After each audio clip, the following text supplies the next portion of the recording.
Daniel Carter sat in his small office, staring at the screen in front of him. The room was quiet except for the soft hum of the old computer and the occasional beep from the archive system. Daniel loved his job as a historian, but it wasn't always exciting. Most days, he spent hours reading about ancient battles, long-forgotten wars, and the weapons humans once used to fight each other. It was fascinating, but it felt like looking through a window into a distant past that no one cared about anymore. Outside, Earth was peaceful. In the year 2247, humanity had built a world without conflict. Artificial intelligence managed everything: food production, energy distribution, even personal relationships. People didn't need to worry about anything. But Daniel couldn't shake the feeling that something was missing. He often wondered if humanity had become too complacent, too reliant on machines to solve their problems. His wife, Emily Dawson, worked in a different part of the city. She was an engineer who maintained the planetary defense grid, a massive network of satellites and energy shields designed to protect Earth from any threat. Ironically, the system hadn't been activated in over 200 years. No one knew what kind of danger could possibly come to Earth anymore. Still, Emily took her job seriously. She always said, "Better safe than sorry." One evening, while digging through restricted files in the Global Archive complex, Daniel stumbled upon something strange. Hidden deep within the archives were encrypted documents labeled Project War God. At first, he thought it might be some kind of joke or leftover data from an old simulation. But as he decrypted the files, his curiosity turned into shock. The documents spoke of powerful weapons, machines so advanced they could change the course of any battle. They were created centuries ago during humanity's darkest days, when survival depended on strength and cunning. According to the files, these weapons were sealed away after humanity decided to abandon war forever. But there was more. Some sections hinted at an alien race called the Krillith. They were described as ruthless conquerors who had nearly wiped out humanity before being defeated, or so everyone thought. Daniel leaned back in his chair, his mind racing. Why would humanity hide such important information? And why did the files mention the Krillith in the present tense instead of the past? As he pondered this, strange reports began coming in from space.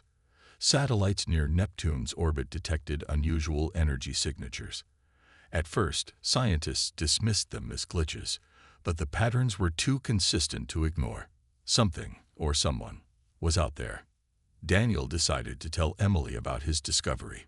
When he got home that night, she was already troubled. "I've been noticing weird things too," she admitted. "The planetary defense grid has been acting up lately. There are fluctuations I can't explain." Together, they pieced the puzzle together.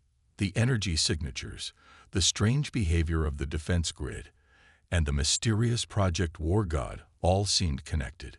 Could the Krillith really be returning? If they were, humanity wasn't ready. Not by a long shot. The next morning, Daniel convinced Emily to accompany him to the Arctic. Deep beneath the ice lay an abandoned military outpost mentioned briefly in the files. If anyone could find answers, it would be there. They packed quickly and set off, unaware of how much their lives, and the fate of humanity, were about to change. The journey north was cold and silent, but neither of them spoke much. Both were lost in thought, wondering what they might uncover, what secrets lay buried in the frozen wasteland, and what would happen if those secrets woke up. The Arctic was colder than Emily had imagined. The biting wind cut through her thick jacket, and the endless white landscape made her feel small and insignificant. Daniel trudged ahead of her, his boots crunching against the icy ground as he followed the coordinates from the files. Behind them, a small hovercraft sat parked, its engine idling to keep the cold at bay. "This is it," Daniel said finally, pointing to a metal hatch half buried in the snow. It was old, rusted, and barely visible, but the insignia on its surface matched the one described in the documents, a circle with 3 arrows pointing outward. Emily knelt down and brushed away the ice, revealing more details. Her breath caught in her throat. "Do you think this is real?" she asked softly. It has to be, Daniel replied, his voice steady despite the chill. We've come this far. Let's see what's inside. Using tools from their pack, they managed to pry the hatch open. A dark staircase led downward into the frozen earth. The air that wafted up was stale and metallic, carrying the faint scent of oil and decay.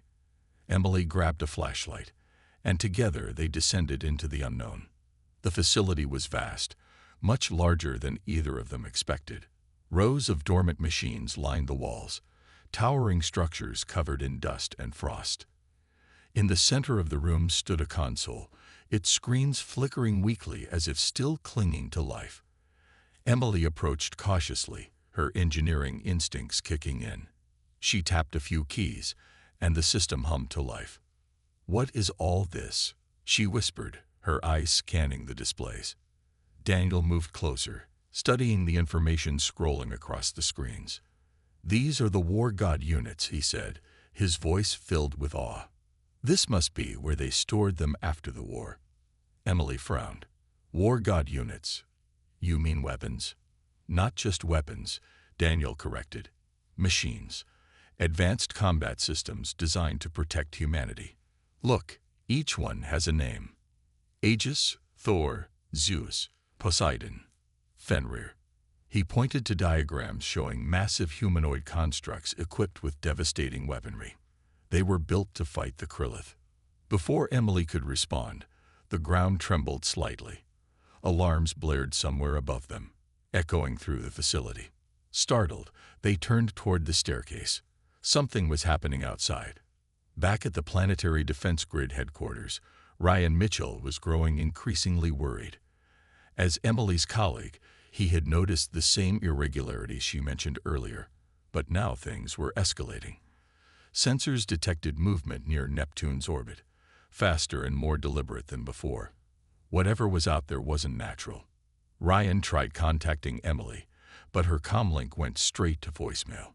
Frustrated, he called Daniel instead, only to get the same result. "Where are you two?" he muttered under his breath. Meanwhile, back in the Arctic, Daniel and Emily hurried to investigate the source of the tremor. They climbed back into the hovercraft and sped toward the edge of the glacier. What they saw made their blood run cold. A massive object hovered above the horizon, glowing faintly against the darkening sky.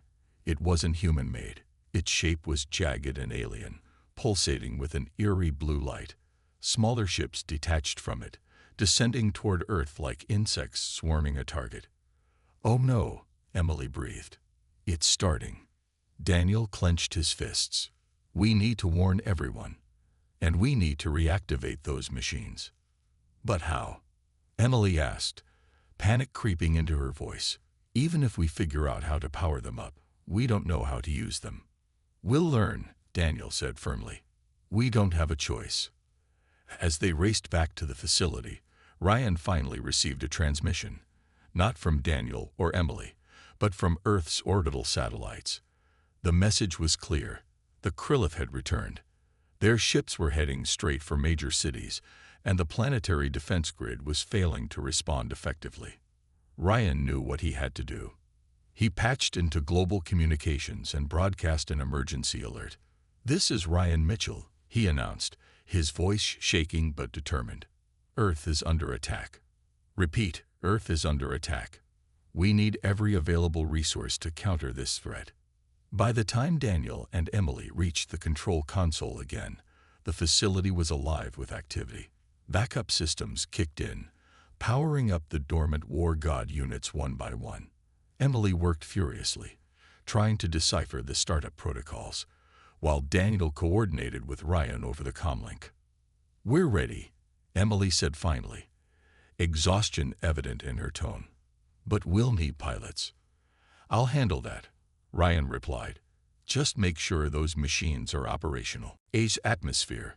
Humanity braced itself for a battle unlike anything it had faced in centuries.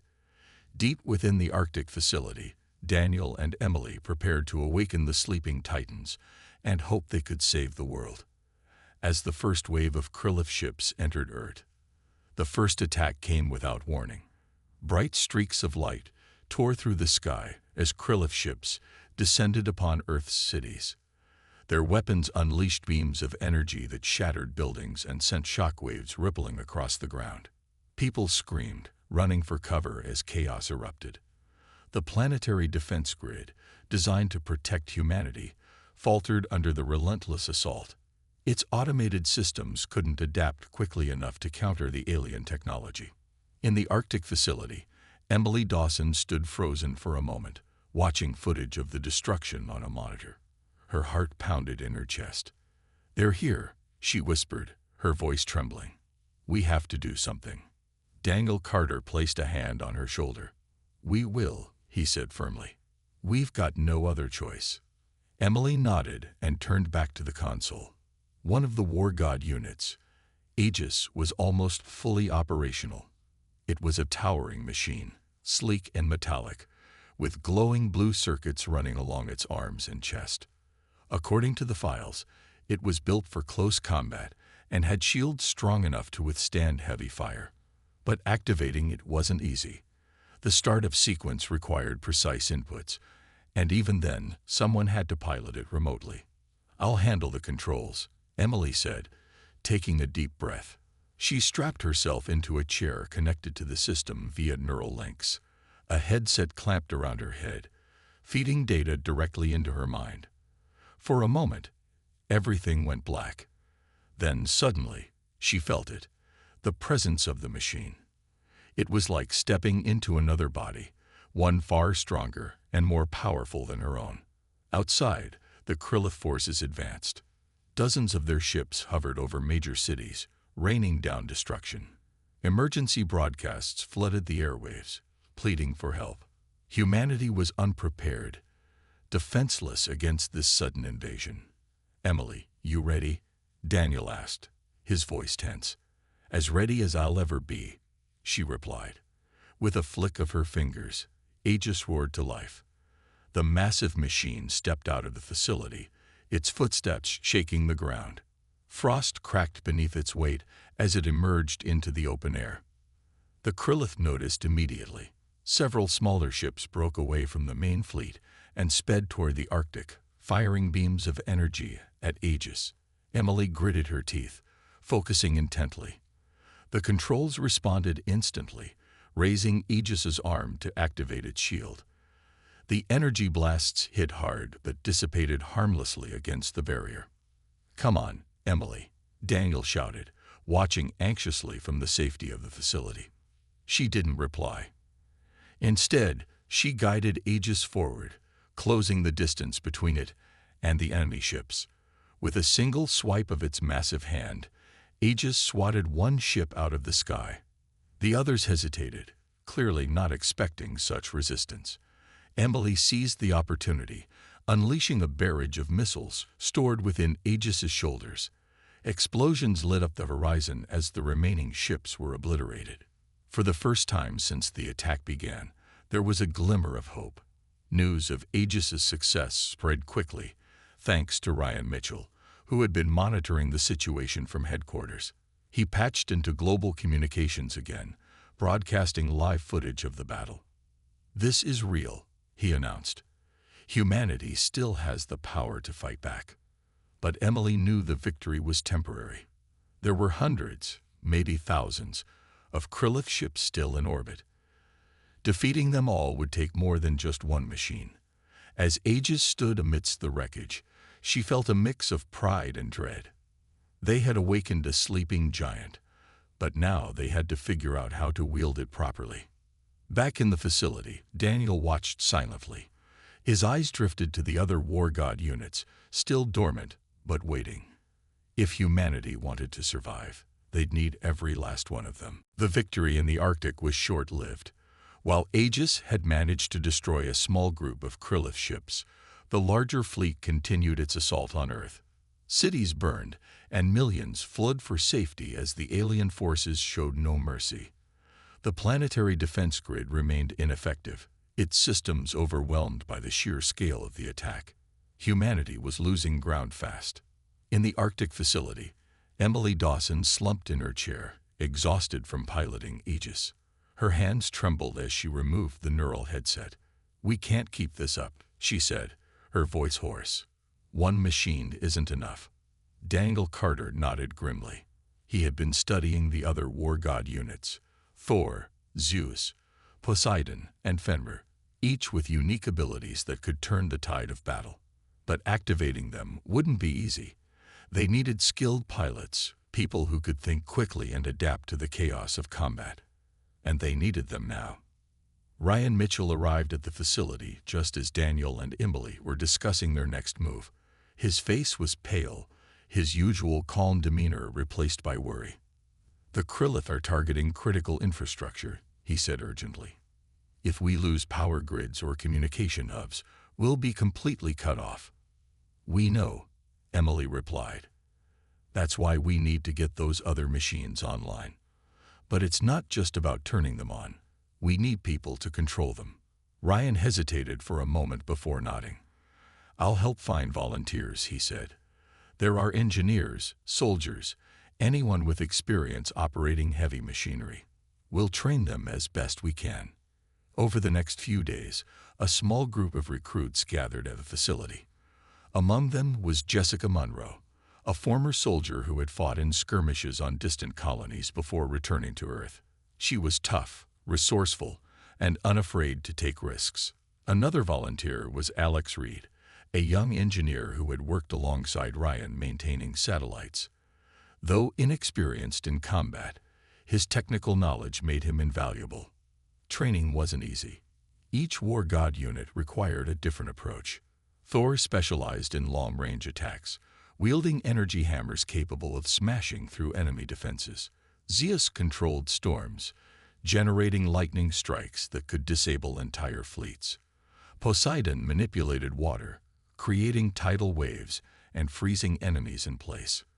Fenrir, the most unpredictable, relied on speed and ferocity, tearing through opponents with razor-sharp claws. Emily took charge of the training, guiding the recruits through simulations.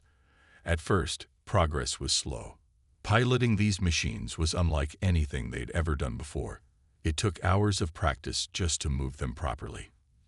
Jessica struggled with Poseidon's fluid movements, while Alex found Zeus's storm powers difficult to control. But slowly they began to improve. Meanwhile, Daniel worked tirelessly to uncover more information about Project War God. Hidden files revealed unsettling details. The machines weren't just weapons. They were designed to amplify human emotions. Anger, fear, determination. All of it fed into the units, making them stronger but also more volatile. If the pilots lost control, the consequences could be catastrophic. As the team prepared for the next battle, tensions rose. Supplies were running low, and news from outside grew worse. The Krillith had launched another wave of attacks, this time targeting the moon-based communication hubs. Without those, Earth would be isolated, unable to coordinate any kind of defense. "We're running out of time," Daniel said during a meeting. "If we don't act soon, we won't have a chance." Emily looked at the recruits, their faces tired but determined. "Then we fight," she said firmly. "Together." The decision was made. All 5 war god units would be deployed simultaneously. It was risky, but they had no other option. As the team suited up and prepared for battle, Daniel felt a mix of hope and dread. Humanity's survival depended on these machines, and the people brave enough to pilot them. The deployment of all 5 war god units began under the cover of darkness. The Arctic facility buzzed with nervous energy as Emily, Jessica, Alex, and 2 other recruits prepared to pilot the machines. Each person carried a mix of fear and determination, knowing that the fate of humanity rested on their shoulders. Daniel stood nearby, offering last-minute advice and encouragement. His voice was calm but firm. "Remember, these machines respond to your emotions. Stay focused. Stay strong."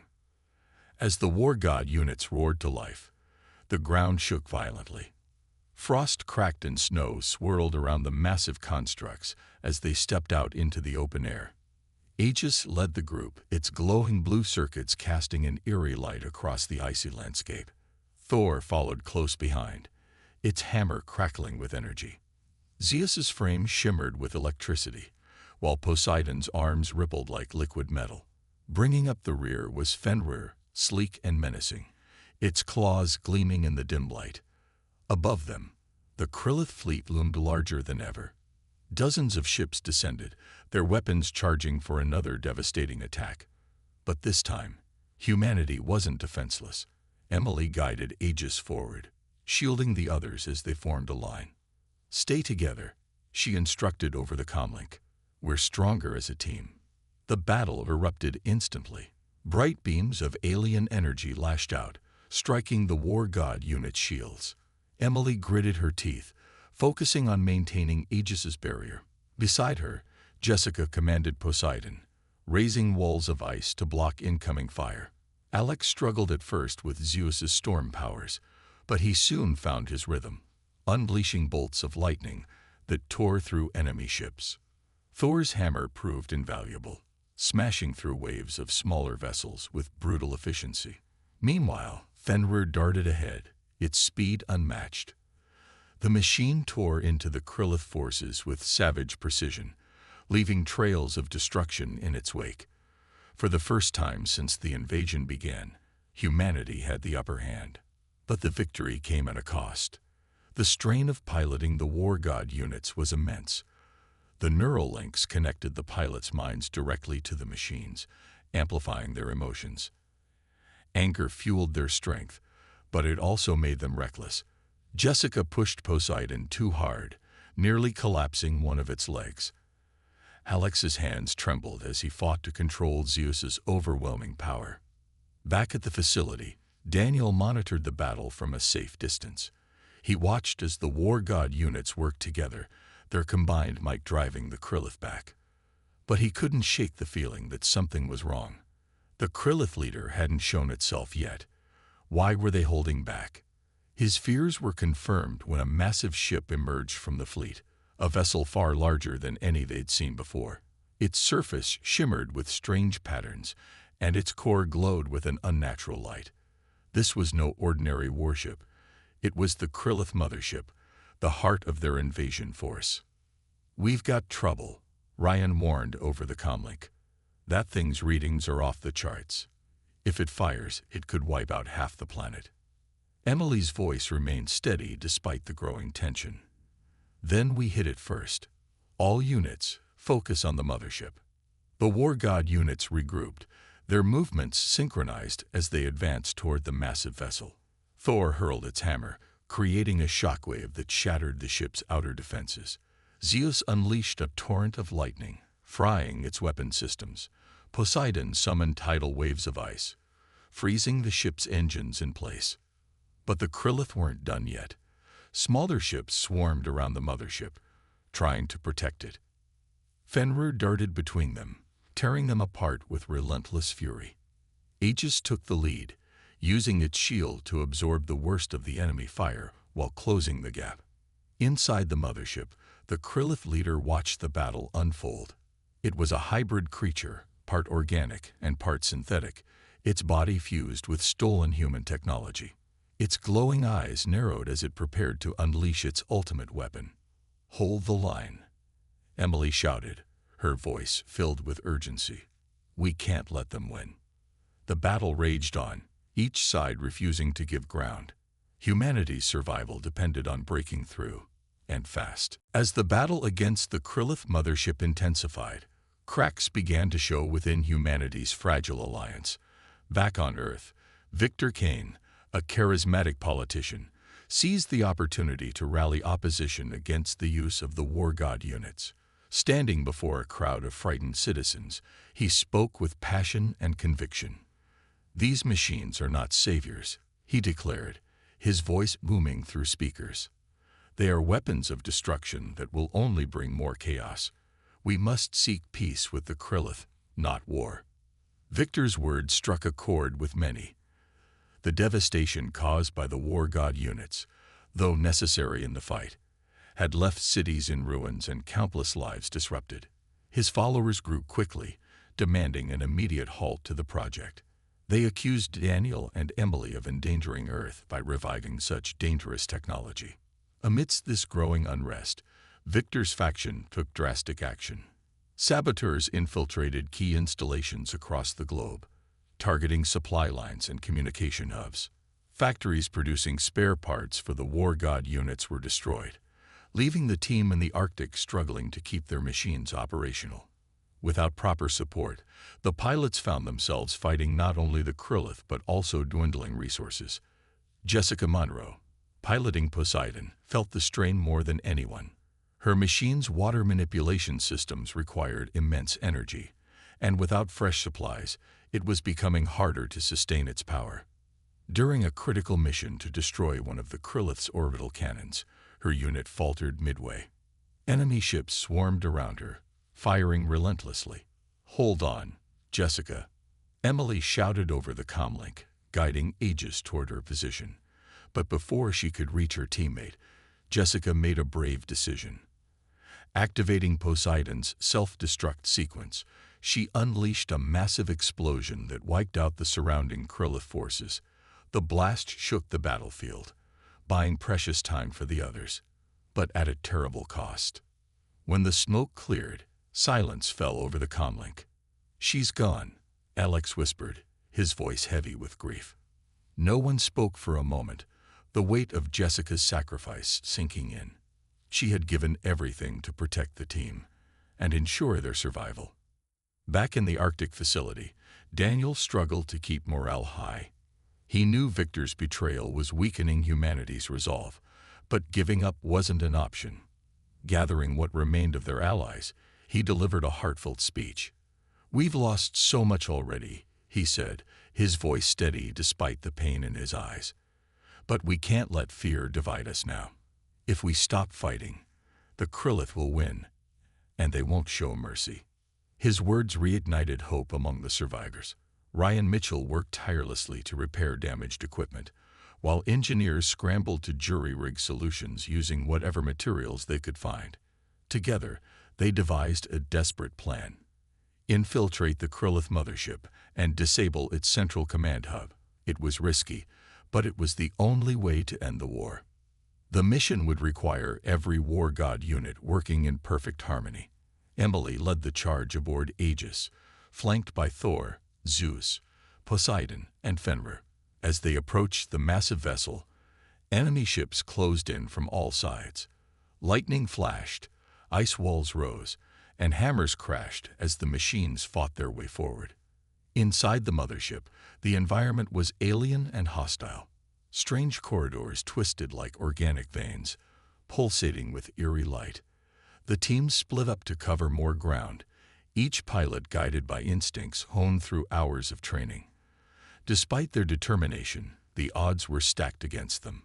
Traps and ambushes slowed their progress, testing their limits.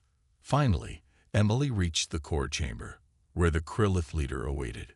It was a grotesque hybrid of flesh and metal, its glowing eyes filled with malice.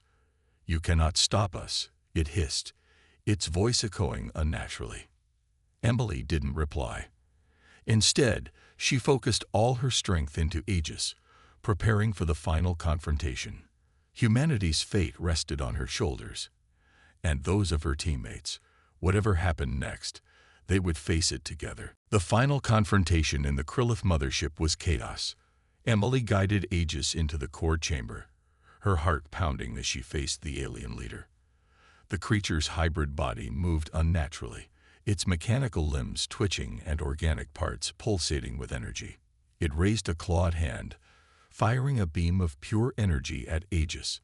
Emily reacted instantly, raising Aegis's shield to block the attack. The impact sent shockwaves through the machine, but it held firm. "You're done," Emily said through gritted teeth, her voice steady despite the fear coursing through her veins. She charged forward, Aegis moving with surprising speed for its size. The two clashed in a flurry of blows, Aegis's fists slamming against the Krillith leader's armored frame, while its claws slashed dangerously close to the machine's core systems. Outside the chamber, the other War God units fought desperately to hold off waves of Krillith reinforcements. Thor smashed through walls, creating barriers to slow down enemies. Zeus unleashed storms of lightning, frying anything that came too close. Fenrir darted through the corridors, tearing apart smaller drones. Alex struggled to keep Poseidon operational, its ice-based weapons faltering under heavy fire. "We're not going to last much longer," he shouted over the comlink. "Just a little longer," Emily replied, her focus entirely on the battle before her. Inside the chamber, the Krillith leader began to glow brighter, its power surging. Realizing it was preparing a devastating attack, Emily made a split-second decision. She activated Aegis's self-destruct sequence, knowing it was the only way to destroy the alien leader and disable the mothership's core. "Emily, no," Daniel cried from the facility below, watching the battle unfold through surveillance feeds. Back on Earth, Ryan and the remaining team members held their breath, helpless to intervene.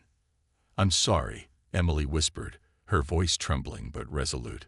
She locked eyes with the Krillith leader one last time before triggering the explosion. A blinding flash filled the chamber, followed by a deafening roar as Aegis and the core were obliterated. The shockwave rippled through the entire mothership, causing it to collapse inward. As the massive vessel exploded in space, the surviving war god units retreated, battered but victorious. The Krillith fleet scattered, leaderless, and disorganized. Humanity had won, but at a great cost. Back on Earth, the aftermath was bittersweet. Victor Kane's faction dissolved after the victory, their arguments silenced by the undeniable fact that humanity owed its survival to the war god units. Daniel exposed Victor's sabotage, leading to his arrest and restoring faith in the project. But the celebration felt hollow without Emily. In the weeks that followed, the surviving war god units were decommissioned and placed under strict safeguards. They would never be used again unless absolutely necessary. Humanity vowed to remember the lessons learned. Peace was precious, but so was preparedness. Standing beneath the stars one night, Daniel reflected on everything that had happened. He thought about Emily's bravery, Jessica's sacrifice, and the countless others who had given their lives to protect Earth. Humanity had been pushed to the brink, forced to awaken its sleeping war gods. Now it was up to them to ensure such power was never misused. As he gazed at the sky, Daniel whispered softly, "Thank you, Emily." Then he turned and walked away, ready to face whatever challenges lay ahead.